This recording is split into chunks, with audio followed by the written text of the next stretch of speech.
What's up, y'all? It's your man, Maul Francois. And the diligent, vigilant, meticulous, sagacious, conscientious, analytical, methodical individual, the chiseled dice. And welcome to episode number 31 of the Hold My Nuggets podcast. Here where we talk 50% sports, 50% real shit, 100% of the time. And if you don't like that, you can hold my nuggets. Suck my dick. Ladies and gentlemen, like I said, welcome. Episode number 31. We here. Yes, we here. I didn't think we was going to make it this long. I hope you enjoy it, son. What's the problem? You was about to catch me. What's the problem? Stop. I didn't know. I honestly and truly didn't think.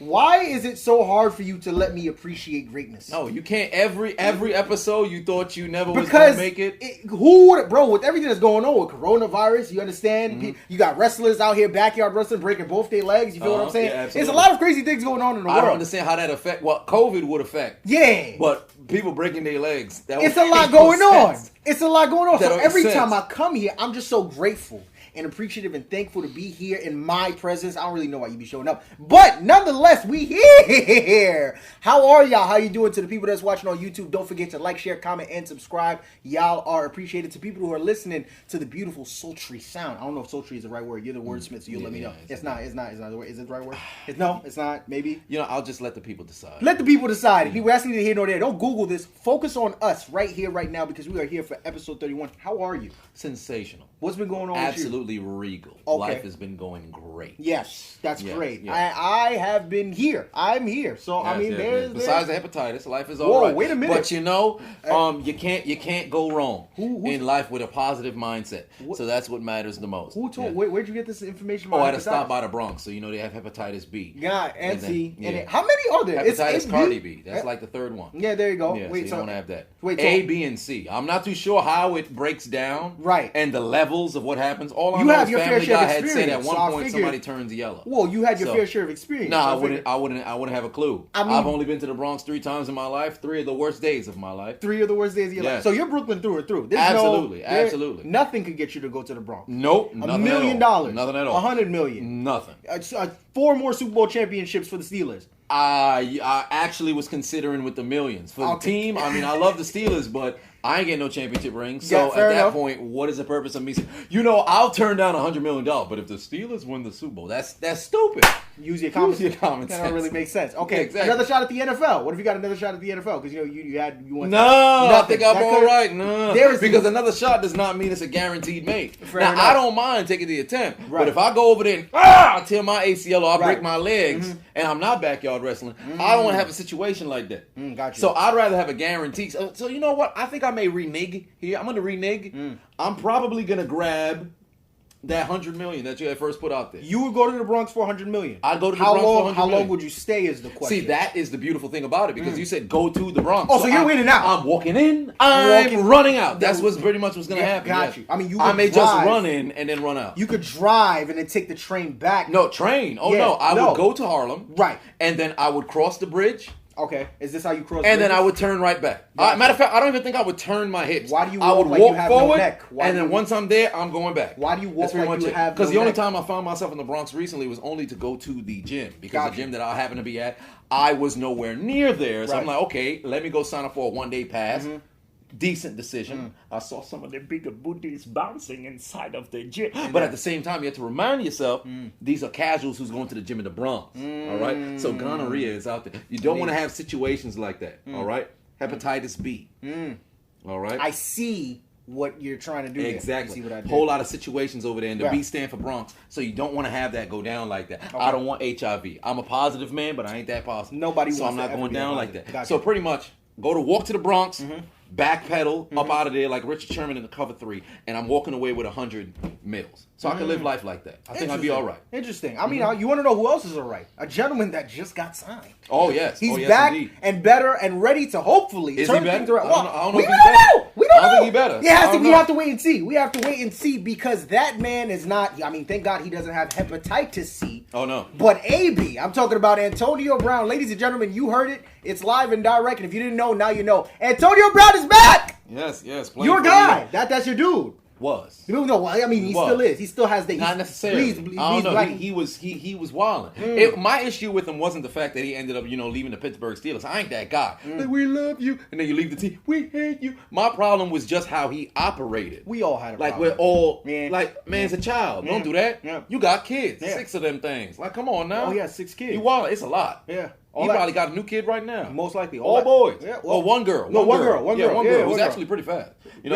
But for what it's worth. Follow her athletic career? No, he always posted it. Oh, yeah, no, he always posted like, yo, look at my girl. She got another medal. I'm like, God damn, this man just athletically, whole family elite. Yeah, all that NFL money. You would think he would afford a new barber. But that is neither here nor there. I don't know what he was doing with Nobody ever knows. Every year it gets worse. It looked like a new, like the kind of pasta that you find like an Italian home. One time you saw like noodle on his head. Yeah. The next time it was flat like it was a lasagna. The other times it looked like fettuccine. There was a whole lot of stuff going on in the man's head. I don't know what he was doing. That brother wild. It must have to do with the CTE, but that is neither here nor there. Yeah, let's focus on the positive for him and not the negative. We talked about his terrible haircuts. We talked about the CTE, but let's talk about the fact that Antonio Brown is now officially back in the NFL after serving his 8-game suspension. Antonio Brown will return, right, and report for the Tampa Bay Buccaneers on a 1-year deal. I forget what the numbers are in terms of millions and things of that nature, but it don't matter. He's back and he's ready to prove it all. Hopefully, we shall see. But I ask you,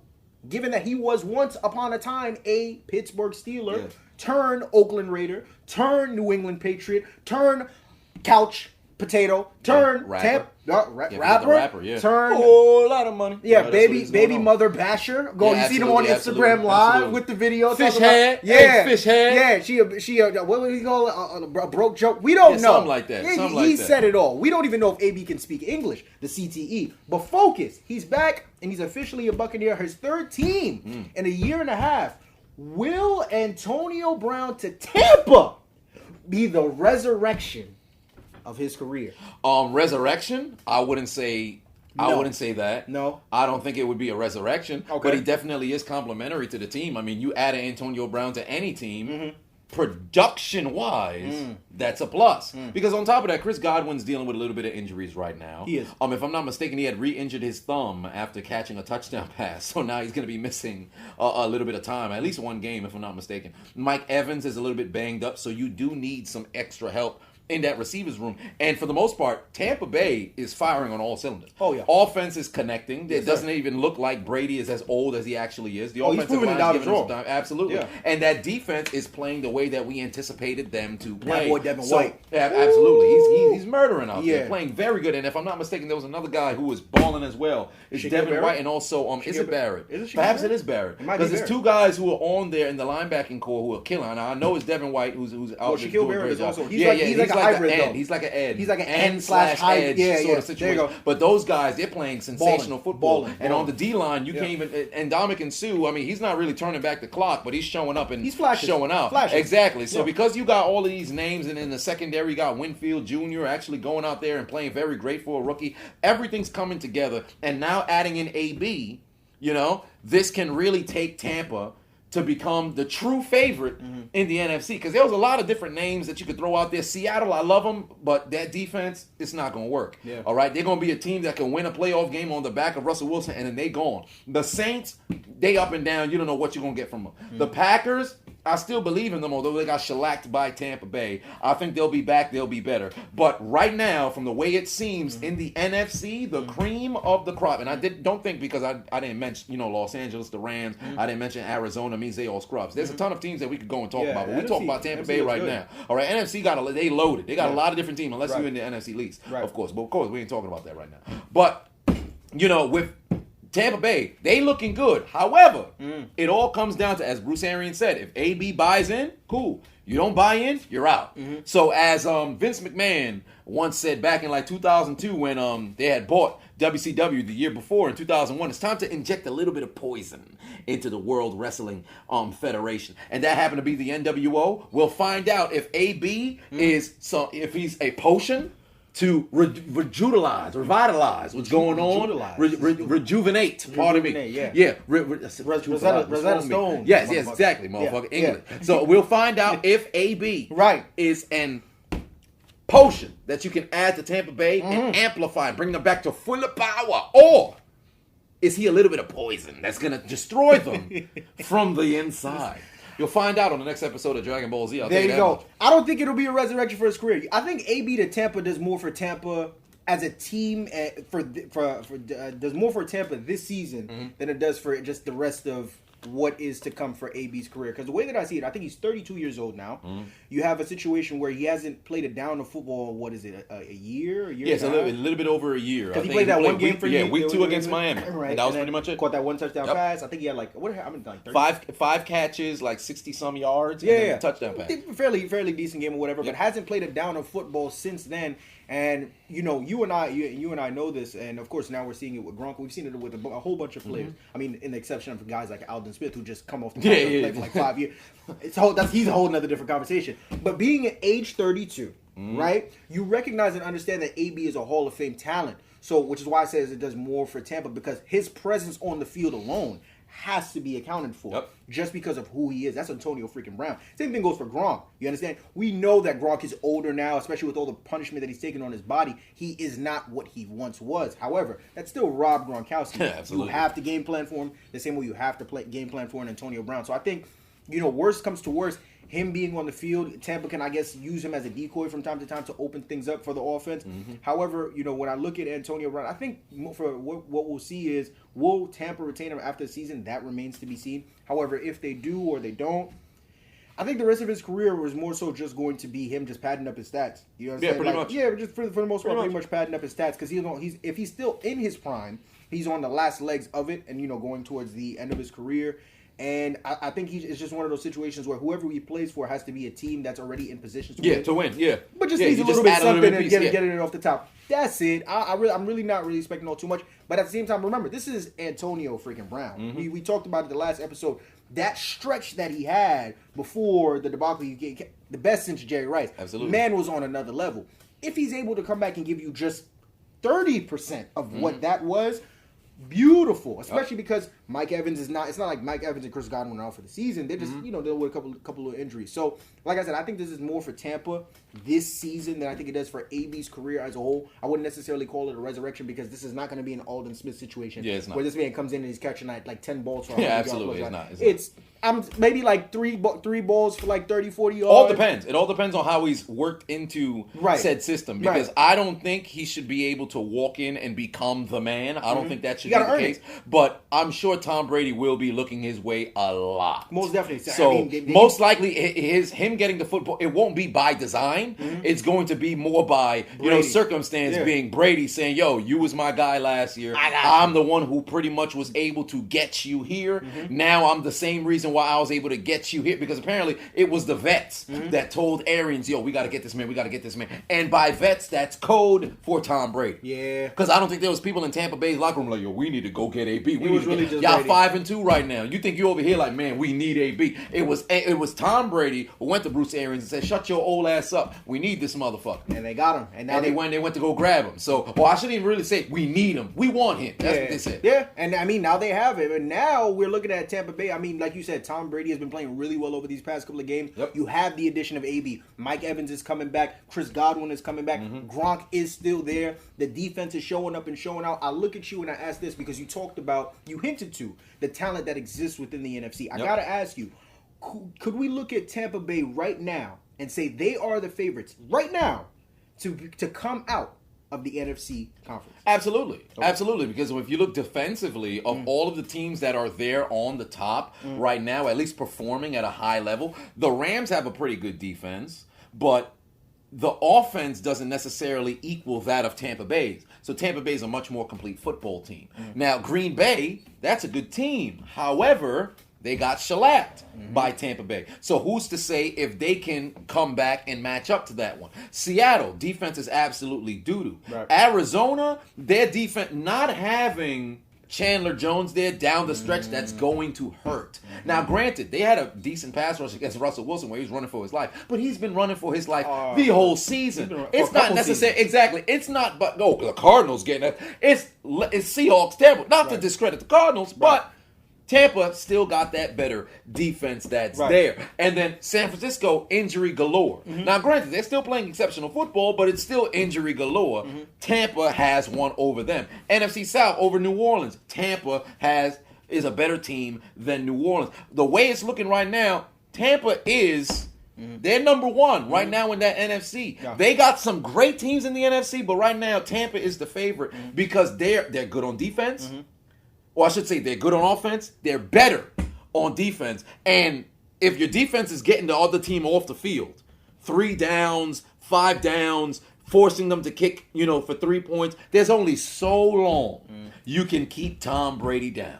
And in the NFC, I don't see consistent teams who got that kind of defense that's going to kill you. The Bears, great defensively. Offensively. But offensively, you don't know what you're going to get. Yeah. They were able to pull one out against Tampa Bay, but can you see that happening again down the road? No. Is it more that, Nick Foles only wake up in the morning I got that Eli Manning feel.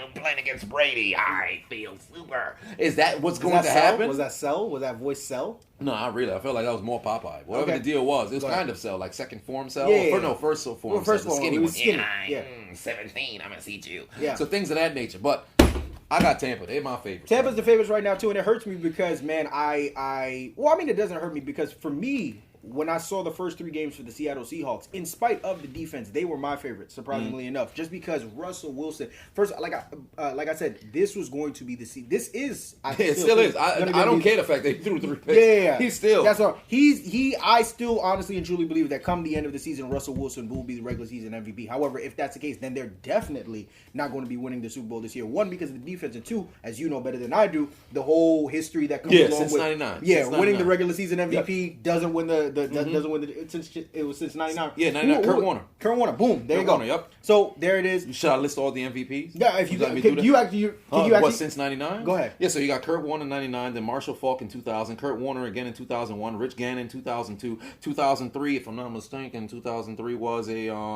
Take your time. 2003 that was Peyton Manning. There you go. 2003 was Peyton Manning and Steve McNair. 2004 Peyton Manning. 2005 Sean Alexander. 2006 was LaDainian Tomlinson. 2007 was Tom Brady. 2008 Peyton Manning. 2009 Peyton Manning. 2010 Tom Brady. 2011 was Aaron Rodgers. 2012 Adrian Peterson. 2013 Peyton Manning. 2004 Peyton Manning's fifth, I'm right. 2014 Aaron Rodgers. 2015 Cam Newton. 2016 Matt Ryan. 2017 Tom Brady. Again, 2018 was Patrick Mahomes. 2019 Lamar Jackson. 2020 Russell Wilson. Here you go. Yeah. They're gonna fact check you in the comments. That was actually pretty impressive. I mean, I don't doubt you're wrong. But yeah, no, Tampa's definitely the favorites on the NFC. I look at Tom Brady. That was really impressive. Wait a minute. Yeah, I do the Super Bowls backwards too, man. Yeah, I can do all the Super Bowls. All of the Super Bowls backwards. backwards. I got all the winners. Yeah. From the first one going all the way. Yeah, every single one. What is wrong with you? Do the Super Bowl. I mean, Super Bowl 1, Green Bay. Super Bowl 2, Green Bay. Super Bowl 3, New York Jets. Super Bowl 4, Kansas City Chiefs. Super Bowl 5, Baltimore Colts. Super Bowl 6 was the Dallas Cowboys. Super Bowl 7, Miami Dolphins. 8, Miami Dolphins. 9 and 10 was both Pittsburgh. 11 was Oakland. 12, Dallas. 13, 14, both were Pittsburgh. 15 was Oakland. 16 was the Niners. 17, Washington. 18 was Los Angeles Raiders. 19 was the Niners again. 20 was Bears. Then 21 Giants. 22 Redskins. Washington football team. That was 21 that I just said. No, 22. Okay. 23 San Francisco. 24 San Francisco. 25 was the New York Giants. 26 Washington. 27, 28 Dallas. 29 San Francisco. 30 Dallas. 31 30 Dallas. Like you know well because they beat the Pittsburgh Steelers. 31 Green Bay. 32, 33 both were Denver. 34 was Baltimore. 35 34 was the St. Louis Rams. That was the last one that Kurt Warner had won as MVP. 35 Baltimore, 36 New England, 37 Tampa Bay, 38-39 both New England, 40 Pittsburgh, 41 New York. No, 41 was Indianapolis, the Colts, Peyton's first. 42. I don't know why I keep singling out Peyton. Maybe because he's my favorite player. Yeah, but 42. Bum ass Eli. 43. Pittsburgh. Oh, bro, the one for the not the Cardinals versus Cardinals. Versus the Cardinals. What a game! What a game! Sensational game. In my opinion, it was still the best Super Bowl of all time. Okay. It had it all in there. But 44 New Orleans. 45 Green Bay. 46. 46 was New York. Again, Manningham, Eli actually had a pretty good game. 47, the blackout, Baltimore. 48, shellacking, Seattle over Denver. 49, New England over Seattle. Should have gave the ball to Lynch. 50 Denver, Peyton, his second. Then not even Denver. 51. Von Miller, guy right? loves Peyton 51 New England. Matt Ryan. Erotic asphyxiation. 52, the Eagles. 53, New England, and then ultimately 54. Why do you know this? Chiefs. So you really took time to sit down and memorize all of these things? Yeah, when I was younger, I figured if I'm going to play football, I'm going to know the history of the game and learn things. That's a bit much, don't you think? Huh? Not really. It's just that's basic information. And they're really going to take time to fact check. This is going to be interesting. Yeah. Bravo, brother. I can't. That's absolutely insane. My memory's trash. I could never. But are Tampa the favorites out of the NFC? I look at Tom Brady and the Buccaneers the same way I looked at LeBron and the Lakers this past season, where I think that if there was a season for them to get it done, is this season. Tom, I believe, is on a 2-year deal, right? 2-year, $50 million. I think so. Yeah, 2-year deal, $50 million. I think this is the year to get it done. Like I said, you can only continue. I'm going to say the same thing I said about Brady. You can only defy father time for so long. And, them making the move for AB. Don't forget, they made the move for Fournette as well. They are all and McCoy. in. They got McCoy, too. They are all in on making sure that they get it done this season. And like I said, they have everything on both sides of the ball. So I don't see why not. They're the most complete team in the NFC right now. Mm-hmm. So, I mean, it's really Tampa Bay's to lose. If everyone stays healthy, they should be fine. But now, that brings me to another point. Because remember, coming into this transition for Tom Brady going from New England to Tampa Bay, the talk of the town was Brady versus Belichick. Yep. Who needs who more? Who's more responsible for the other success? Who's going to get the ring first? This and this. Brady's looking real good right now. Absolutely. Belichick, not so much. But in the case of Brady, I'll ask you this. How much of a disappointment you think it will be if Brady doesn't win? 110% disappointment. Absolute disappointment. Disappointment of the season. Absolute letdown. Okay. Because the way that it's set up right now, the way that Tampa Bay's playing, it's Super Bowl or bust. Especially the fact that you brought in all of these guys.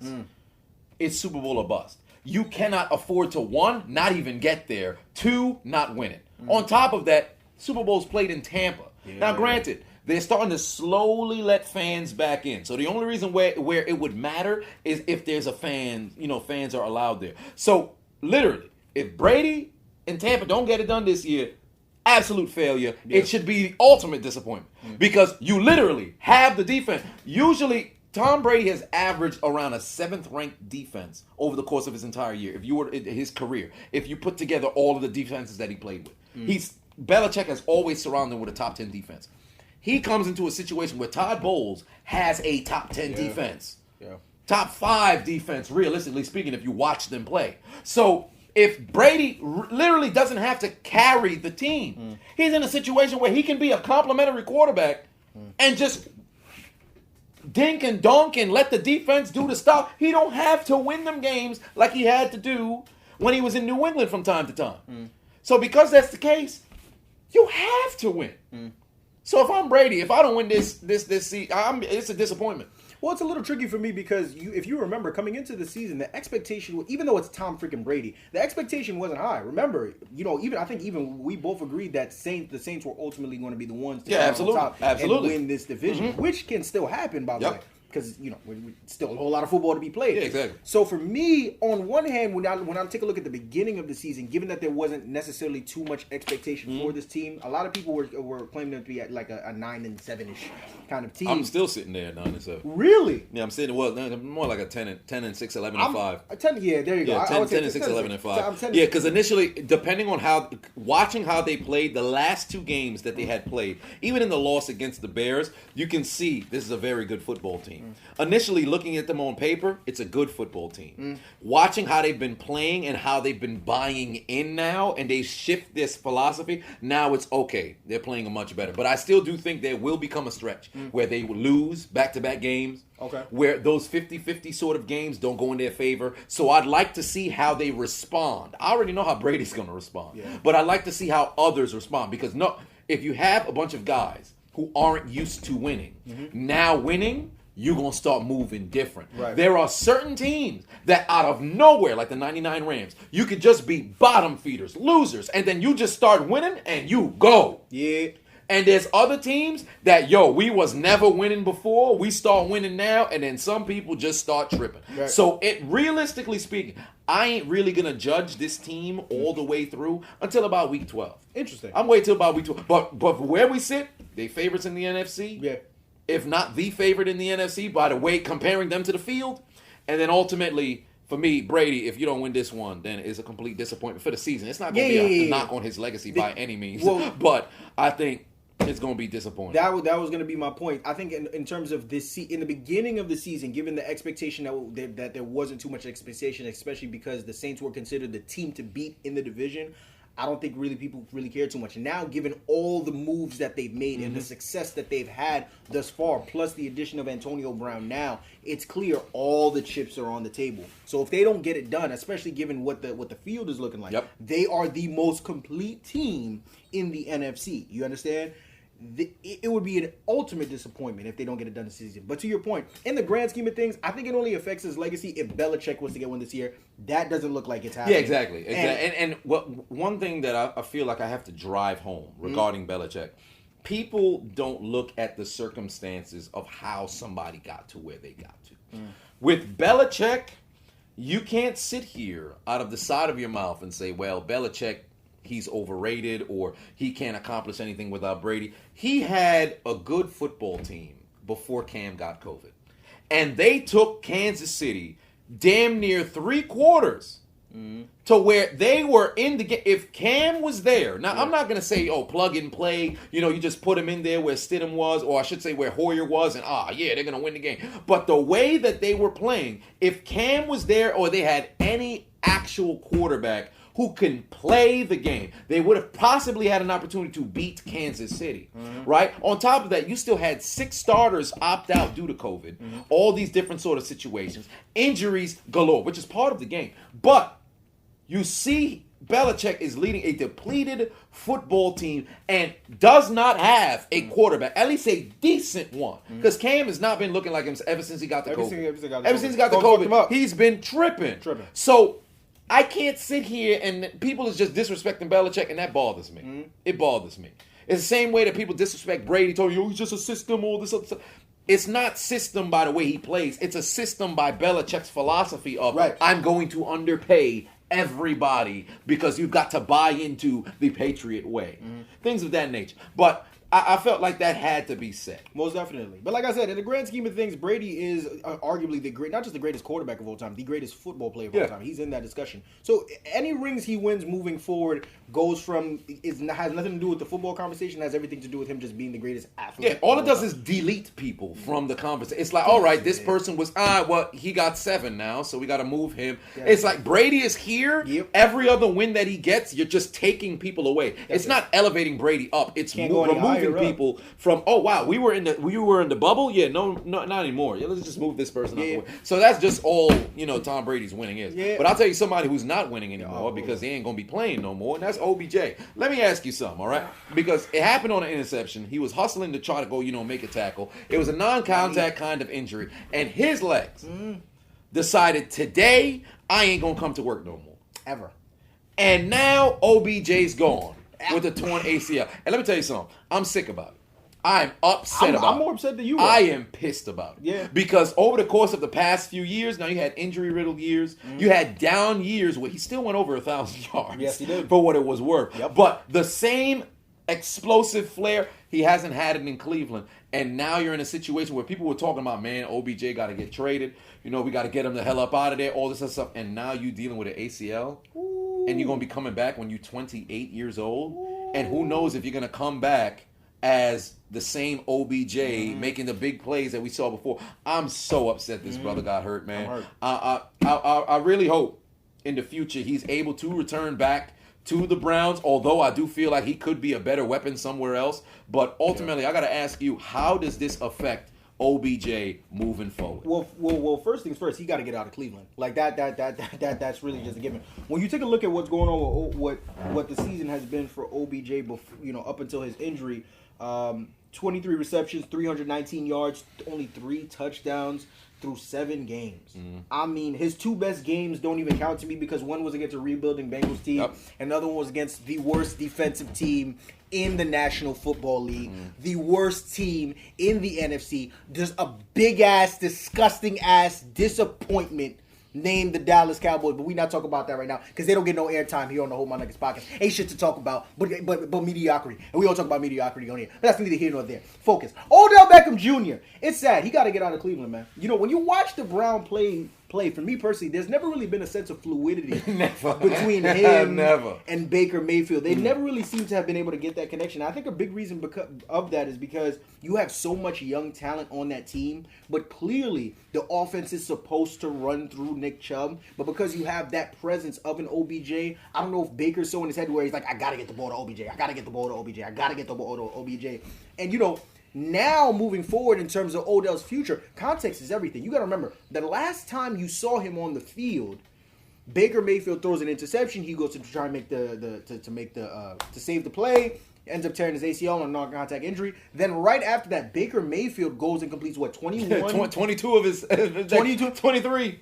And it's one of those things where it's like, all right, was the problem Baker or was it Odell? Like, this is management pays attention to all that, especially considering that the fact that they're still trying to figure out, is Baker Mayfield the guy moving forward? So they're taking a look at everybody coming down the roster. And now in the case for Odell Beckham Jr., this is now going to be his second season where he's not going to be finishing out, right? The other time I think he just broke his leg or something like that. It was an ankle. I don't know if it was the same leg or not, but now you have an ACL injury. We understand how big. I think it was. No, I think the ACL was on the left leg. The ACL was on the left leg. The broken leg. The leg was on the other leg was on the right. I think. The broken leg was on the right leg, right? Yeah, I think it was on the right leg. For the fact, it could be either one, whichever the case. And you got to remember, coming into the league, going all the way back to high school. And this was something I talked to you about off camera. Odell came into the league with lower body, the hamstring injury, going all the way back to high school. Remember, he missed his first 4 full games of the season. Came in for the rest of the 12 and balled the fuck out. But that doesn't defeat the fact that now he has the injury-prone tag attached to his name. He's going to come back at 28 years old, right? You don't know what you're getting. And moreover, it just sucks because he's electric, man. I love watching him play. He's extremely talented. And it just sucks. It really, really and truly does suck. A lot of people are putting the blame on Baker, and I get it, but at the same time, it's like, that's unfair. Yeah, it is. Because it's not like he got hit. It was really, I kept watching to see when his knee got hit, and it never happened. I'm like, oh. Yeah, he was just in pursuit, and right when he got closest to the tackle, it went. Just knee. And you know what sucks? And I'm happy that you brought that up about how management's going to be looking at Baker like, yo, wait a minute. You just went 22 or 23. Odell's not even here, so maybe your thing. Because they always do that. And mind you, it's only one game. But the chatter has already started. Now, here's my thing. If Cleveland makes the playoffs without OBJ, right? Oh, it's over. If Baker plays at a Pro Bowl level, and I'm not talking about Pro Bowl like everybody get invited. I'm talking about you're voted in. You're voted in, initially voted in, because you earned it. Right. If that is the case and OBJ's not even around, there's one of two things that could happen. Either one, we don't need this dude. He's the problem because when he was here, Baker was struggling left and right. Or, man, when OBJ get back, Baker balling right now. That's true. It's one or the other. But knowing how Cleveland operates, he's gone. It's going to be the former rather than the latter. So OBJ's going to mess around and be gone. The only saving grace for Cleveland there would be who's going to be willing to bite the bullet and take an OBJ, but also you can leverage now. because you can still say, yo, that's Odell Beckham over there. So you can try to finesse and get some picks out of it. But ultimately, I would love to see him back in Cleveland because I think him and Jarvis Landry. Really? Well, yeah, I think him and Jarvis Landry work together. If Baker can figure out what kind of quarterback he wants to be, it can be a match made in heaven. Okay. But because we're not too sure what's going to be happening, it's really. I'm 50. Some days I'm like, man, OBJ should go somewhere else. Other days I'm like, damn, they got to stay and figure it out. He got to stay and figure it out. I'm so torn on. Even just now, I was thinking about. I'm like, man, he got to go. And I thought about it. What if he stays? So I'm so torn about this OBJ situation. Right. It's tearing everybody up. But you hinted a lot to Baker Mayfield because he's also been a very big part of this whole Cleveland Browns story going all the way back from last year to this upcoming year, right? So you're looking at a Baker Mayfield starting quarterback for the Cleveland Browns. Right now they're sitting at 5-2, I believe. And remember, outside of the talks of OBJ, the focus really is all eyes are on Baker. Because right now we're all trying to figure out, is he the guy for this team? Can Baker Mayfield be a franchise quarterback for the Cleveland Browns moving forward? So I'm going to ask you this, based on what you've seen, because he plays in your division. Well, he plays in your team's division in the AFC North. Is Baker Mayfield the QB, the future for the Cleveland Browns moving forward? I can't say that he is.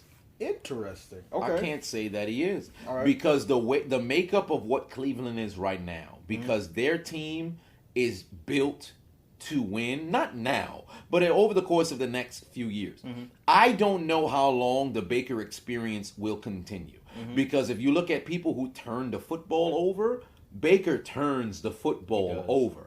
And given the way that Cleveland wants their offense to work and how they play, their defense isn't built to get you back into the game. Their defense is built to hunt when we have the lead. So if we don't have the lead, we in trouble. So because that's the case, if Baker can't fix the turnover problem, he's going to move. It's just like Jameis. Yeah. It's literally just like Jameis. Jameis can be the reason why you win and literally be the same reason why you lose. Baker is the same shit because you literally don't know what you're going to get. Never. His inconsistency will be the reason why he won't last. That's why the same sort of steam that he caught last game, now granted, it's not going to be every single game you're going to go in there and complete 22 of 23. It's not going to happen like that. Right, no. Right? Especially after a stretch of starting 0 for 5. Yeah. But moving forward, he has to show some flash of consistency. Put together a 4-game stretch. Just go by 4 games. If for 4 games he's giving you 65 to 68 completion percentage, he's only giving you 1 to 2 interceptions, but the touchdown to interception ratio is like a 2 to 1 sort of situation. If he can do that, you can rock with him. Yeah. But if the picks continue to pile up, if the fumbles continue to pile up, if the inaccuracy continues to pile up, you got to let him go. Yeah. Well, you have to let him go. All right. Well, on the season right now, Baker Mayfield is throwing for 1,392 yards, 15 touchdowns to 7 interceptions, not even touching on the fumbles, and he has a 63.1 completion percentage, right? So right now he's in his 3rd year. And going into next year is when typically for a quarterback, right, a rookie quarterback, this is when the Browns would be looking to extend him. Yep. So, listen, I'm not sure either. It's kind of tricky because I think Baker Mayfield is a solid starting quarterback in the NFL, right? Like, he's not going to give you 35-5 on the season. He's going to give you like 23-12. He's like a 23-12 kind of guy. But, I'm looking at I'm looking at this Cleveland Browns team. This is the most consistent starting quarterback they've had for their team. I mean, you're the historian here. We go all the way back to I don't even know who. I can't remember last time they had someone that would, Baker ain't great. Kozar maybe. You gotta go back. And right now, the ultimate thing is, I understand the Jameis comparison. However, context is everything. You have a franchise in the Cleveland Browns that have gone from quarterback to quarterback to quarterback. You understand? Head coaches have also been in Russian roulette of them too. At one point in time, we understand it's a win now football league, but you have to be able to give them a chance to just figure things out and put things together, which is why I'm not mad at your point where you talk about keeping OBJ. You understand? Yeah. And just forcing yourself. Because Kevin Stefanski, I mean, for the most part, I've loved what he's been able to put together this far.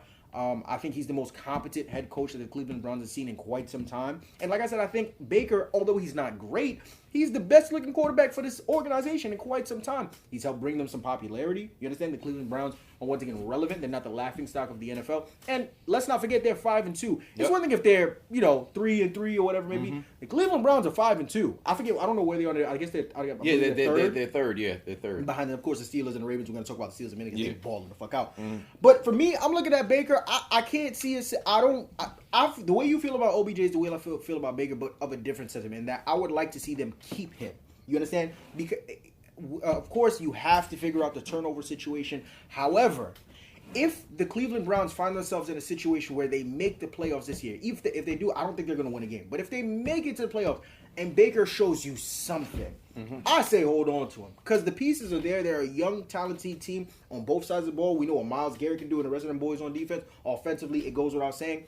I would like to see them give him a chance. Maybe just a couple. Maybe give him an extension. I know he'd be looking for a long-term extension. Yeah. We'll see if they're going to offer him one. But I say give Baker a chance, man. Give him a chance. Let a young boy grow. Okay. All right. Fair enough. I'll tell you a team that's actually been growing on people. Oh yeah. They've been overlooking. Yeah. Yeah. They happen to be on that team that was once coached by Denzel Washington. Washington. Oh yeah, because you don't have to remember them Titans. Those guys came to play. Now, unfortunately, they're no longer undefeated. I wonder by Pittsburgh Steelers happen to make it happen. Yeah. But by no means does that mean, we've exposed there was an imposter among us. Oh no. Yeah, no, they're legit, bro. Tennessee Titans, they are legit. And let me tell you something. Over the course of the past 16 games,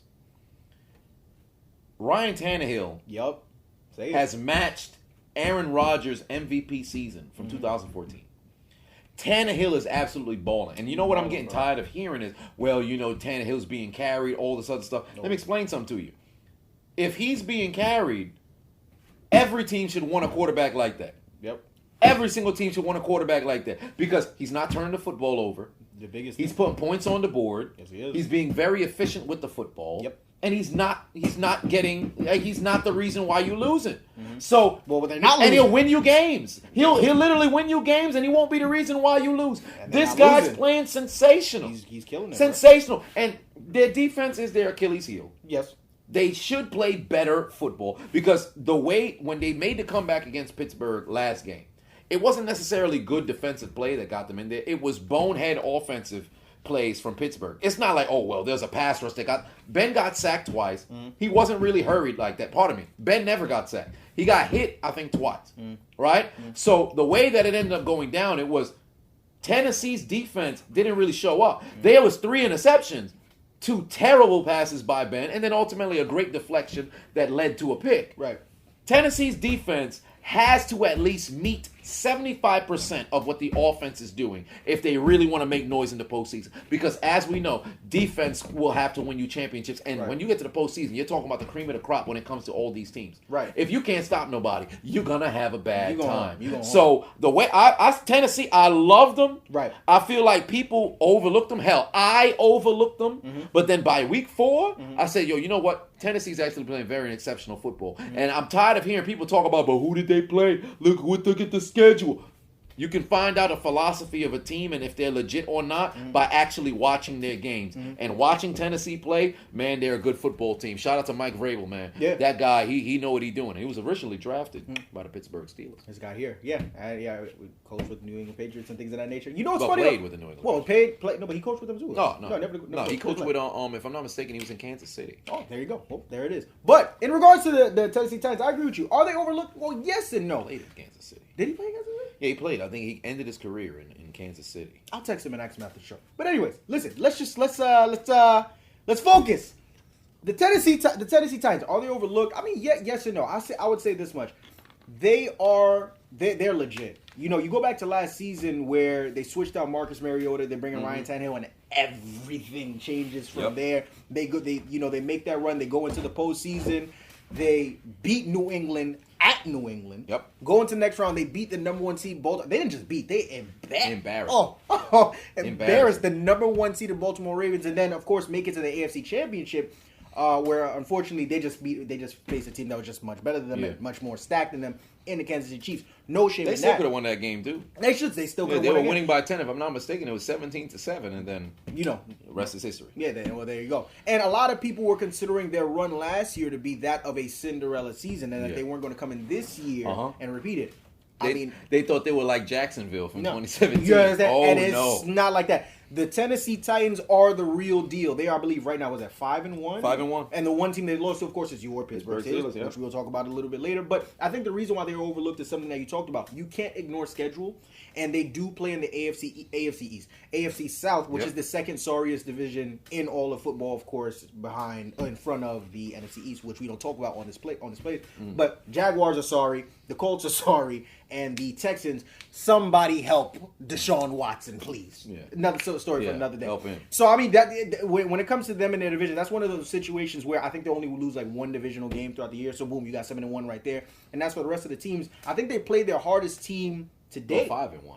No, sorry, 5-1. And I think in terms of the rest of their schedule, they've already played the hardest team on the schedule in the Pittsburgh Steelers. The Bears are going to give them a problem, best believe that. Mm-hmm. And the Packers, I think that's a game that can go either way. Yeah, it can go either way. Yeah. But ultimately, I mean, I can understand why, because you really can't ignore schedule. However, schedule aside, when you look at what they have in front of them and the way that they've struck this team, very well coached by Mike Vrabel.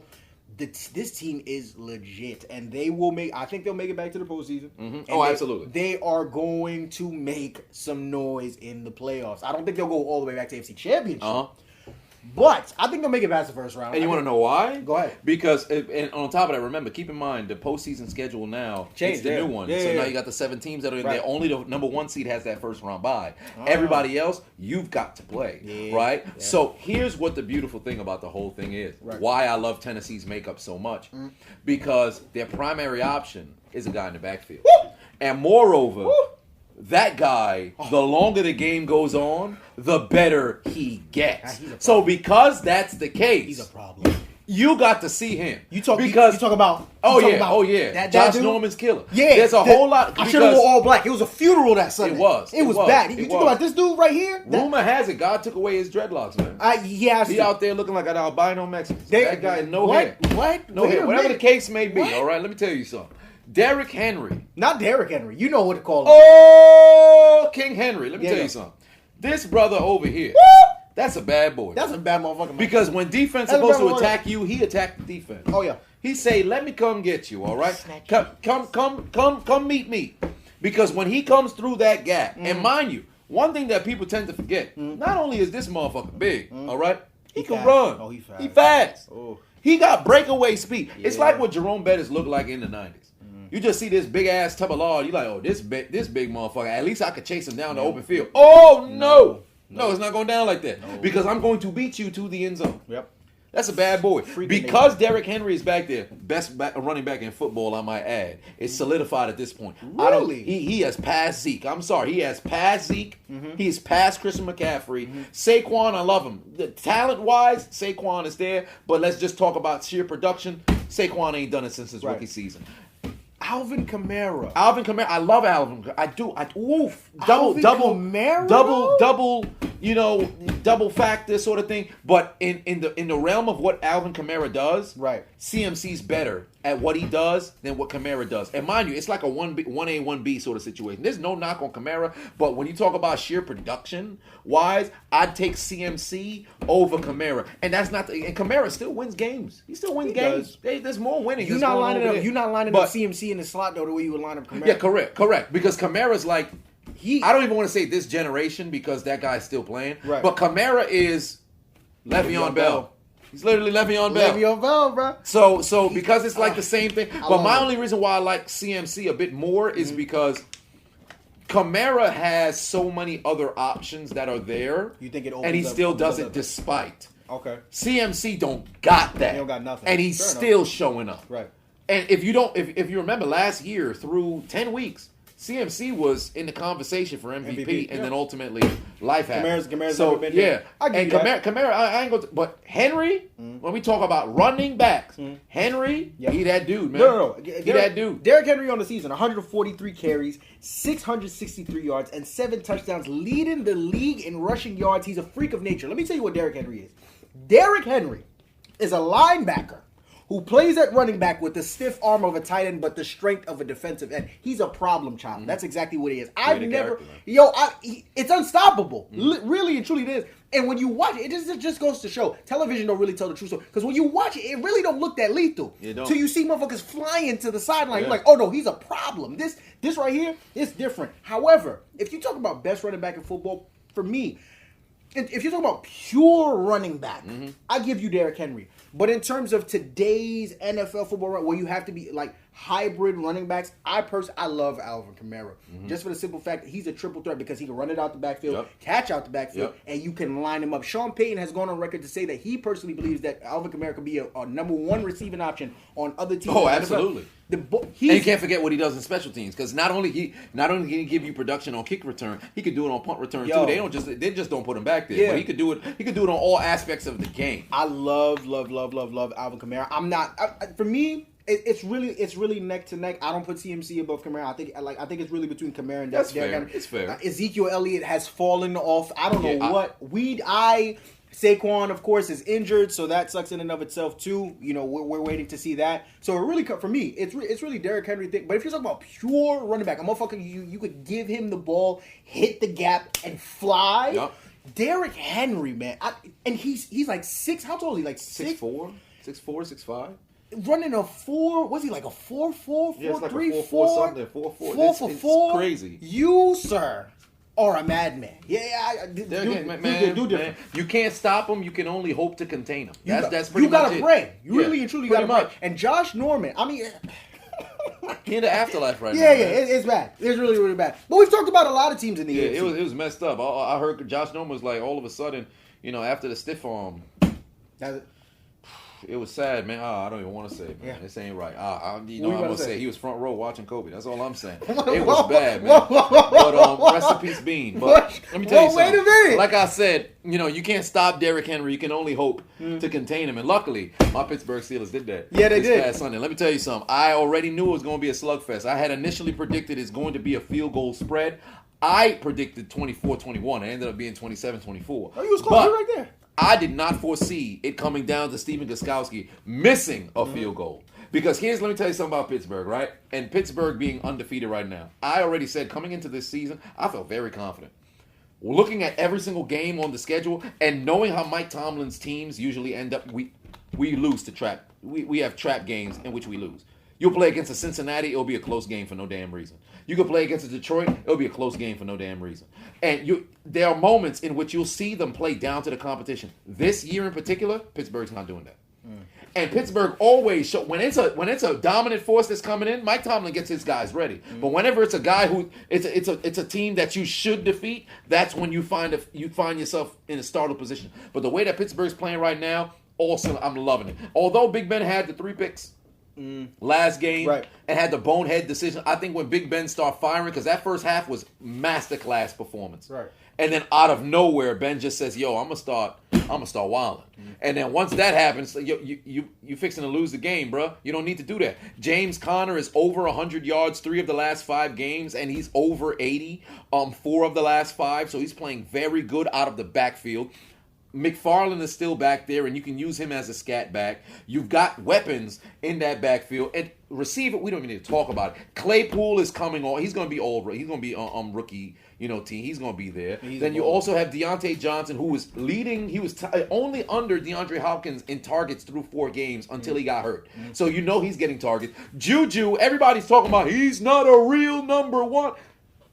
Just let that continue to go. Yeah. Let them put that brother in single coverage. Watch what happens. Because although he didn't have over 100 last game, you saw down the stretch, who was Ben going to? Juju Smith-Schuster. Right. Because he understands how valuable it is. On top of that, you got Eric Ebron, former Pro Bowler. Then you got the Vanderbilt and Vance McDonald, who had the Derrick Henry kind of stiff arm 2 years ago when he deleted Chris Conte. Where he at? The upper room. He not coming back. All right?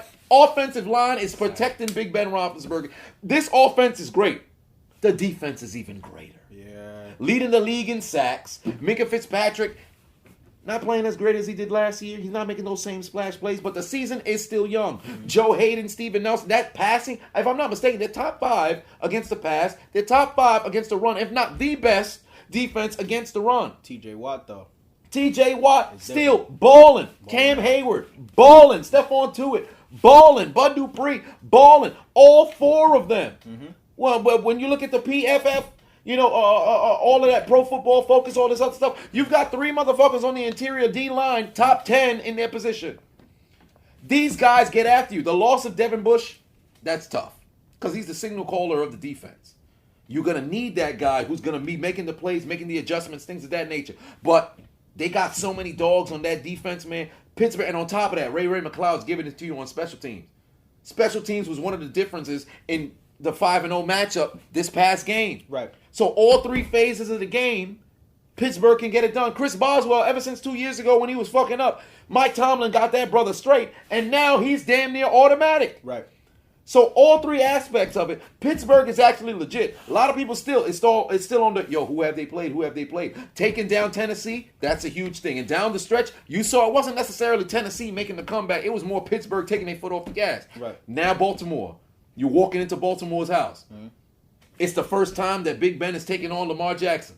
And they're going to meet head-to-head. This is going to be a test. Oh, yeah. Pittsburgh beats Baltimore here. Oh, it's a wrap. It's over. They're flying. They're going to fly because you're not going to have no real test until you see Buffalo. Well, the way I look at Pittsburgh, first and foremost, we talk so much about Mike Tomlin, deservingly so, because he's an amazing head coach in the football league, right?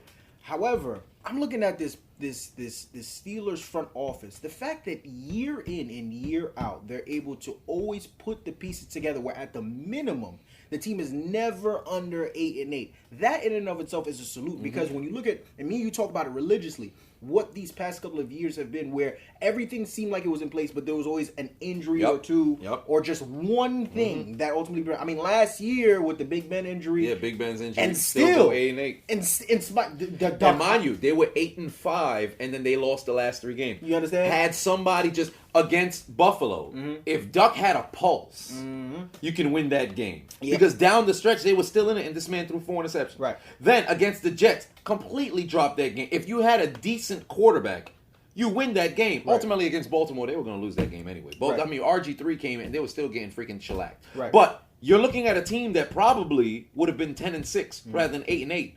If I'm not mistaken, 10-6 has you in the playoffs. Yep. You would have been in the playoffs. Every year, bro. Every single year. But it's always come back to health. Now, the biggest asterisk of this all is if Big Ben can stay healthy. If he stays healthy, right? I think the talk of the town right now, clearly, Pittsburgh Steelers, best team in the NFL. Now the question becomes, how confident are you that given the momentum that they have, given the pieces that they have, that they will make it to the Super Bowl? And for me, it's really just a question of one thing, like I just said. Big Ben stays healthy, it's over. You understand? Obviously, everything goes through Kansas City because they are the reigning defending Super Bowl champions. However, I think I predicted Kansas City to actually repeat this year. But, I like Pittsburgh's chances of dethroning them. Like you said, I think right there next to Tampa, well, not even right there next to Tampa, above Tampa, they're not only are they the best team in the NFL, but they're the most complete team in the NFL. Like you said, on all phases, they're balling. They're absolutely balling. But it all comes back to one thing. Can Big Ben stay healthy? Yep. Are they able to protect him? Is he getting rid of the ball in time before he's getting all these late hits and things of that nature? And I'm loving the chances. I'm loving what I'm seeing right now from the Pittsburgh Steelers. I think they'll be able to do it. What do you think? I think so too. I think they definitely can make it. The only thing is, you said the best team in the NFL. I do believe Pittsburgh is the most complete team. But you don't the best team in the NFL. Kansas City, you still have to consider they're there. Of course. And then also Tampa Bay right now, I think Tampa Bay is probably playing the best brand of football. Okay. On both sides. Well, not both sides of the ball. I don't think there's a single defense that's playing better than Pittsburgh right now. Although Tampa is balling out, but I think Pittsburgh they've never had a drop off, sort of game yet. They did have that slip up, but it was only in the second half. Although that still counts as much as the first. But I think Pittsburgh, they're the most complete team. But best team, I think I'd put them at that number 3 slot, and it's extremely close. Where Tampa's playing the best football, and then you have Kansas City, then Pittsburgh, and then ultimately underneath you got like Baltimore, and then the other teams that are there. But then with Baltimore, they ain't really been tested since it's only been the Kansas City game, and then everything else has just been give me layups sort of situations. But I'm excited, man. I'm truly excited. But this is going to be the game of the week, 1 p.m. this Sunday, Pittsburgh versus Baltimore. We gonna find out who real, man, because this is the first time in like 2.5 years that this game truly is going to matter. And more importantly, Pittsburgh's been smacked in the mouth by Baltimore, if I'm not mistaken, 3 straight times. That is unacceptable when it comes to Pittsburgh. And this is the time. This is the time. In Baltimore, they loaded, man. They brought in some extra people on defense. Them guys can get after you. You got 2, your offensive line is together, but this is going to be the game in which you see a challenge for Lamar Jackson to have to throw that football, because Pittsburgh is not going to let him go out there and run. No. The worst game of Lamar's career came against Pittsburgh last year. So I can't wait, man. I'm excited. I'm loving how my Pittsburgh Steelers is playing. I'm excited, and Pittsburgh Steelers fans all across the board should be excited because they are absolutely balling. And I'm going to be tuning in to that game just the same way y'all going to be tuning in to that game. But ladies and gentlemen, boys and girls, this concludes episode number 31 of the Hold My Nuggets podcast. As always, I'm your host with the most, Marvin Francois. And I am the diligent, vigilant, meticulous, sagacious, conscientious, analytical, methodical individual, the Chisel the Thomas. And this is episode number 1 of episode 31 of the Hold My Nuggets podcast. If you are tuning on your YouTube, like, share, comment, subscribe. And if you're listening on iTunes or Spotify, don't forget to share this with your friends. But as always, this is 50% sports, 50% real shit, 100% of the time. And if you don't like that, you can hold my nuggets. Suck my dick! Thank you. Good night.